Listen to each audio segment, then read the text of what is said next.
भाइयों बहनों, राजा भगीरथ के वंश में आगे चलकर एक राजा हुए सुरत, सुरत के सौदास, सौदास के खट्वांग, खट्वांग के दीर्घबाहु, और जिन राजा दीर्घबाहु के वंश में आगे चलकर एक राजा हुए जिनका नाम पड़ा रघु। क्या नाम पड़ा? क्या नाम पड़ा? दीर्घबाहु। राजा दीर्घबाहु के वंश में आगे जो राजा हुए उनका नाम पड़ा रघु। और जिन रघु राजा ने अपने जीवन में ऐसे बड़े बड़े काम किए कि इक्ष्वाक वंश बन गया रघु वंश। कौन वंश? लोग रघु वंश के नाम से जाने लगे। जिन रघु महाराज के वंश में आगे अज हुए, अज के दशरथ हुए। राजा दशरथ को कौन नहीं जानता? अयोध्या के राजा अवधपुरी रघुकुल मन राऊ, वेद विदित ही दशरथ नाऊ। चौथे पद में भगवान की कृपा से यज्ञ नारायण की आराधना से उनके चार पुत्र हुए। श्रीमद् भागवत महापुराण में नवम स्कंद के 2 अध्याय में राम कथा भी सुनाई गई है। ध्यान दीजिए, वैसे राम कथा अथाह सागर है, अंत नहीं है। हरि अनंत, हरि कथा अनंत है। लेकिन इस भागवत कथा के अंतर्गत 2 अध्याय में आचार्य सुखदेव ने राम कथा भी कही है। इसलिए समय की मर्यादा को ध्यान में रखते हुए मैं उतने ही शब्दों का प्रयोग करूंगा जितने कम शब्दों में आचार्य सुखदेव ने राजा परीक्षित को श्री राम कथा सुनाई है। 2 अध्याय अति संक्षिप्त। वैसे यहाँ सब बड़े लिखे, बहुत पढ़े लिखे समझदार रामचरितमानस राम कथा के जानकार लोग बैठे हैं। आपको कुछ सुनाना बाकी नहीं है, आप सब जानते हैं। फिर भी शास्त्र की मर्यादा है। 2 अध्याय में संक्षिप्त वर्णन किया है, उसकी मैं चर्चा करूंगा। भाइयों बहनों, रामचरितमानस का आप सबने अध्ययन किया है। उत्तर कांड में दोहा नंबर 63, श्री रामचरितमानस का दोहा नंबर उत्तर कांड का दोहा नंबर 63 पढ़े हैं तो अच्छा है, जिन्होंने नहीं पढ़ा है तो जरूर पढ़ें। दोहा नंबर 63 से लेकर के 68 तक 5 दोहा में पूरी राम कथा लिखी है। जो पूरा रामायण न पढ़ पावे वो उतना जरूर पढ़े, पूरा सारांश निकला है, पूरा रस। उत्तर कांड तो रस ही है। बाल कांड प्रभु पाए अयोध्या कट मन सो है, उधर बने आनंद हृदय किसकिंधा सो है। तो जितने भी कांड हैं वो भगवान के देह के एक एक अंग ही है।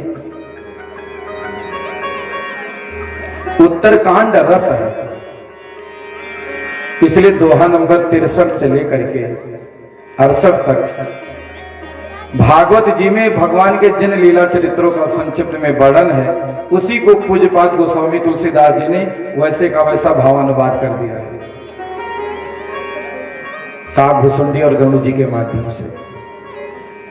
वे लिखते हैं, प्रभु अवतार कथा पुनि गाई, तब शिशु चरित कहे सिमन लाई। परमात्मा के अवतरण का कारण बताया है। 4 रूपों में राजा के घर भगवान प्रकट हुए, उनके बाल चरित्र का वर्णन किया है। यज्ञोपवीत संस्कार हुआ, गुरुदेव के घर पढ़ने गए, गुरुजी ने कठिन तपस्याएं कराई कि भविष्य में जीवन में अगर कोई बड़ी मुसीबत आवे तो उससे जूझ सके। विद्या अध्ययन किया, बाल चरित्र का विधिवत वर्णन किया। बाल चरित कहीं विविध विधि मन वह परम उचार, ऋषयागवन कहस पुनि श्री रघुवीर विवाह। गुरुदेव के घर जब पढ़ के लौटे अपने राज्य दरबार में, तब उस समय विश्वामित्र महामुनि ज्ञानी, यद्यपि वे राजा थे लेकिन उन्होंने राज्य को, गृहस्थ को छोड़ करके सन्यास्त को ग्रहण कर लिया, अस्त्र शस्त्र का त्याग कर दिया और यज्ञ करने लगे। ध्यान दीजिए, जब कभी आप धार्मिक काम अच्छे काम में लगोगे तो बहुत अड़चन आएगी, परीक्षा होती है। बड़ी डिग्री पाने के लिए परीक्षा देनी पड़ती है। चोर चंडाल मक्कार बेईमान बनने के लिए कोई परीक्षा नहीं होती, लेकिन जब हम अच्छा काम करेंगे तो अड़चन आएगा, इसलिए आदमी घबरा करो काम छोड़ देता है, परीक्षा लेते हैं भगवान। हम लोग माटी का बर्तन खरीदते हैं तो बजाकर देखते हैं 10-15 रुपए का बर्तन कच्चा तो नहीं है, तो क्या भगवान ठोकर बजाकर नहीं देखते कि वैसे चंदन लगाए बैठेगा है कि अंदर कुछ है दृढ़ता। कथा सुनी बाहर गन ठक्कर लागा कहीं से बेकार है, अब कल से हम सुने न जाए। लो परीक्षाएं होती है ये जानने के लिए कि हम केवल ऊपर ऊपर से तैर रहे हैं कि कुछ इनसाइड मैटर भी हमारा स्ट्रांग है। तो बंधुओं, विश्वामित्र जी ने अपने मन में सोचा कि मैंने गृहस्थ जीवन को छोड़ा ब्रह्म को प्राप्त करने के लिए, और ब्रह्मदेव को गृहस्थ के घर आ गए। तब वहां से वे भागे। यद्यपि उनके यज्ञ में जो राक्षसी शक्तियां विघ्न डालती थी उनको नष्ट करने में वे समर्थ थे, लेकिन उन्होंने अस्त्र नहीं उठाने का संकल्प ले रखा था। तो राजा के पास आए, और ध्यान दीजिए, जो राजा धर्म की रक्षा के लिए विचार नहीं करेगा उसका साम्राज्य नष्ट होने में देरी नहीं लगेगा। राजा जनक और राजा दशरथ के दोनों राजाओं के बीच में जो जगह थी वही विश्वामित्र जी यज्ञ करते थे, लेकिन ना जनक जी ने सुध खबर ली ना राजा दशरथ। आज संत स्वयं पहुंच गए। तो राजा ने विप्रों के साथ जाकर के उनका स्वागत सम्मान किया, लाकर सिंहासन पर बैठाया, चढ़ पखारा, भोजन आदि की बात कही। तो विश्वामित्र जी कहते हैं कि मैं आपके दोनों बेटों को अनुज सहित देव रघुनाथ निश्चर पद में भोग सनाता। तो राजा कहने लगे उनको आप क्यों मांगते हो? किसी ने पूछा राजा को मांग लेते, राजा दशरथ अपनी सेना भेज देते, सारे राक्षस मर जाते। लेकिन एक संत कहते हैं कि राजा या राजा की सेना राक्षसों को सिर्फ मारती तारती नहीं, परंतु राघव ने जिसको मारा उसको तारा। संत हमेशा सबके मुक्ति के बाबत सोचते हैं, इसलिए राघव को मांगा। जैसे राम के मांगने की बात करी तो राजा के नेत्र सजल हो गए। महाराज ये क्या मांग लिया?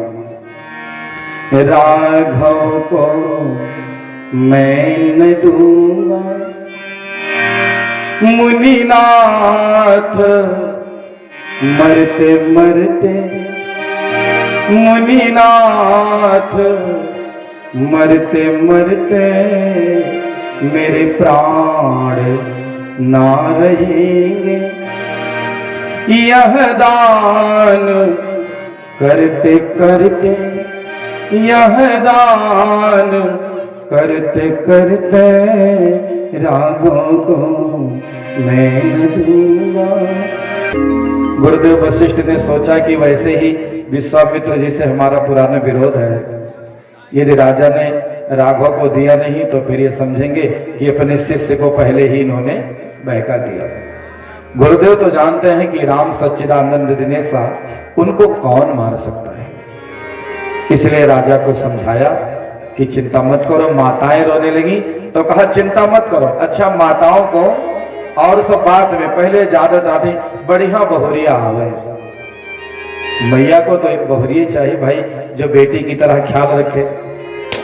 हर सास बहू अच्छी चाहती है। तो गुरुदेव ने कहा कि बच्चों को जाने दो, उधर से बढ़िया दुल्हन ले ले हैं। तो ठीक है, गुरु जी की बात मानी और चले गए। सभी शस्त्र विद्याओं को विश्वामित्र जी ने सिखाया। पहले ताड़का नामक राक्षसी आई, राम जी ने उसका वध कर दिया। मारीच आया तो मारीच को बिना फर का बाण मारा, जो 100 योजन सागर के उस पार जाकर गिरा। भगवान ने सोचा इससे बाद में कुछ काम लेना है, मारना ठीक नहीं। सुबाहु को मारा, फिर यज्ञ करने लगे। ओम पूर्णमदः पूर्णमिदं पूर्णात् पूर्णमुदच्यते पूर्णस्य पूर्णमादाय पूर्णमेवावशिष्यते। यज्ञ पूरा हो गया।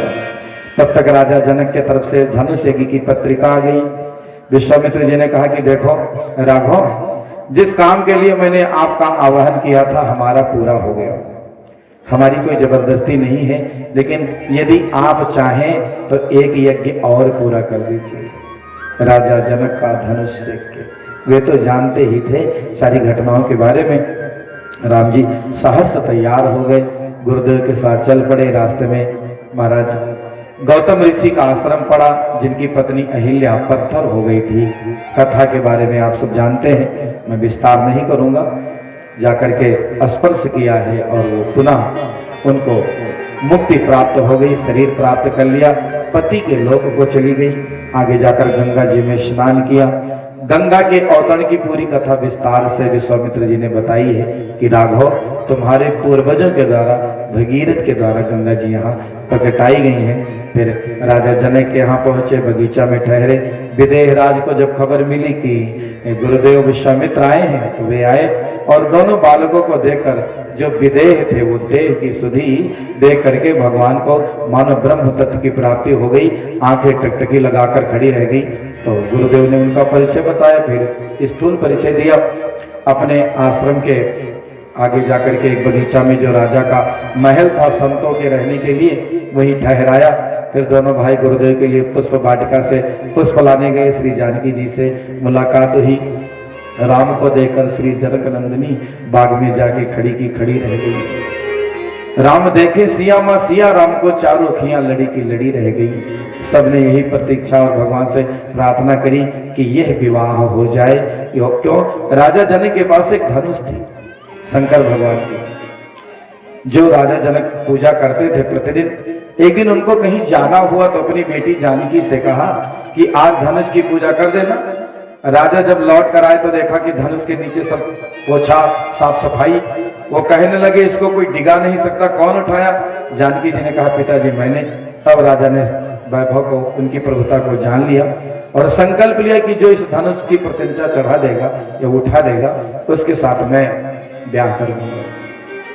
तो धनुष यज्ञ का आयोजन है। कुछ लोग प्रभु को देखकर सोचते हैं कि ये बालक जिनके हाथ में फूलों का दोना था तो पसीना पसीना थे, ये कैसे तोड़ पाएंगे। तब जानकी जी ने जाकर के माता गौरी की प्रार्थना करी, जय जय गिरिवर राज किशोरी, जय महेश मुख चंद्र चकोरी, जय गजबदन खदानंद माता। उन्होंने आशीर्वाद दिया। महाराज सुन सिय सत्य शीश हमारी। इधर उन्होंने माता गौरी से आशीर्वाद प्राप्त किया और राम जी ने जाकर के गुरुदेव को पुष्प दिया तो उन्होंने आशीर्वाद दिया, सुफल मनोरथ हो तुम्हारे। दोनों भैया को आशीर्वाद दिया। धनुष यज्ञ का समय आया। बड़े बड़े राजा सब आए धनुष तोड़ने। रामायण में एक चौपाई लिखी है, भूख साहस 10 एक ही 12 और लगे उठावन करे ना। अब बताओ 10,000 राजा, किसी ने कहा कि एक बार में 10,000 राजाओं ने धनुष पकड़ा। कितनी बड़ी धनुष रही होगी। राजा जनक का कितना बड़ा आंगन रहा जिसमें धनुष रखी थी। 10,000 राजा लपटी आएंगे एक बार। संतों ने इसमें अपने विभिन्न मत प्रस्तुत किए हैं, लेकिन वार माने दिन होता है। ध्यान दीजिए, वार माने दिन। धनुष यज्ञ कई दिनों तक चला। एक दिन तो वैसे चला कि एक ही दिन में 10,000 राजा आए जो जी के चला गया, लेकिन धनुष कोई तोड़ न पाया। अंत में क्या घटना घटी आप सब जानते हैं। राजा जनक ने सबको लज्जित कर दिया। ऐ दीप दीप के राजा गण हूं, किसे कहे बलशाली है, ये वचन हृदय में चुभता है, पृथ्वी वीरों से खाली है। तब लक्ष्मण जी कूद पड़े। किसी ने कहा कि तोड़ना तो राम जी को है, लक्ष्मण क्यों कूदे? बोले सूर्य उदय के पहले आसमान लाल हो जाता है, तो पहले लाली तो होए। फड़काया फड़काया तो जनक जी ने कहा देखो भैया हमको पता नहीं था, लेकिन मैं तो दुखी आदमी मुंह से निकल गया, यदि कोई है तो हमें क्षमा करे। तब गुरुदेव की आज्ञा पा करके राघव बढ़े हैं आगे। आप सब जानते हैं बड़ी विनम्रता पूर्वक।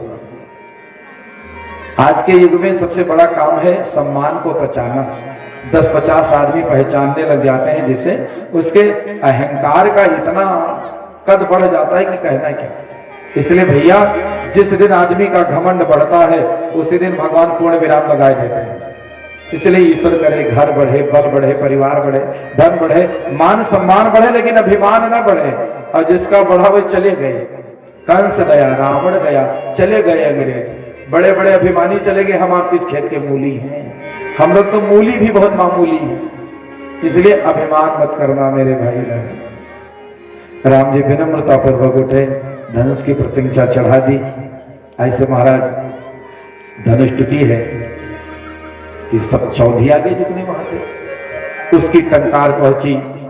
वहां पर्वत पर तपस्या कर रहे थे। परशुराम जी वे आए।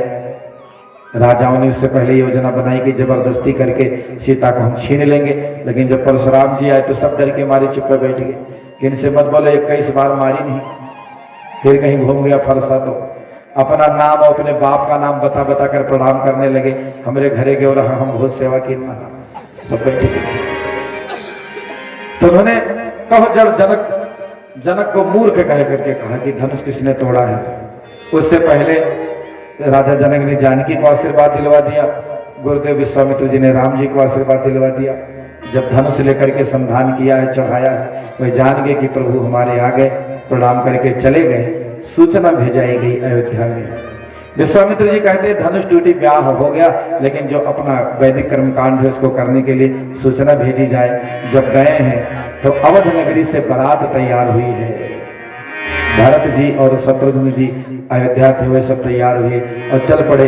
अवध नगरिया से ऐली बरती आए सुहावन लगे, भैले जनकपुर में शोर हो सुहावन लगे। बारात पहुंच गई, ब्याह की बारी आई, बड़े भैया का ब्याह होने लगा। तो गुरुदेव ने धीरे से कहा कि देखो, अब तुम्हारी छोटी बेटी उर्मिला का ब्याह लक्ष्मण से कर दो, और तुम्हारे भाई जो कुशध्वज हैं उनकी 2 बेटियां हैं, उनका विवाह भरत शत्रुघ्न से कर दो। गुरुदेव ने आपस में सतानंद जी ने और गुरुदेव वशिष्ठ विश्वामित्र की मंत्रणा हुई तो चारों भाइयों का ब्याह तय हो गया, एक वेदी पर आरंभ हो गया। और महिलाओं ने कहा वाह, आज तो मिथिला नगरी की भाग्य जग गई हो। आज मिथिला नगरिया निहाल सखिया है। निहाल की कौन सी बात है? वैसे चारों दुल्हा एक से एक बढ़कर हैं, एक से एक बढ़कर चारों हैं, लेकिन चारों दुल्हा में बड़का कमाल सखिया। चारों दुल्हा में बड़का कमाल सखिया। मिथिला नगरिया निहाल सखिया, आज मिथिला नगरिया निहाल सखिया। चारों दुल्हा में बड़का कमाल सखिया। चारों दुल्हा में बड़का कमाल सखिया। निहाल सखिया, चारों दुल्हा में बड़का कमाल सखिया। चारों दुल्हा में बड़का कमाल सखिया। आजो मिथिला नगरिया निहाल सखिया। आज मिथिला नगरिया निहाल सखिया। चारों दुल्हा में बड़का कमाल सखिया।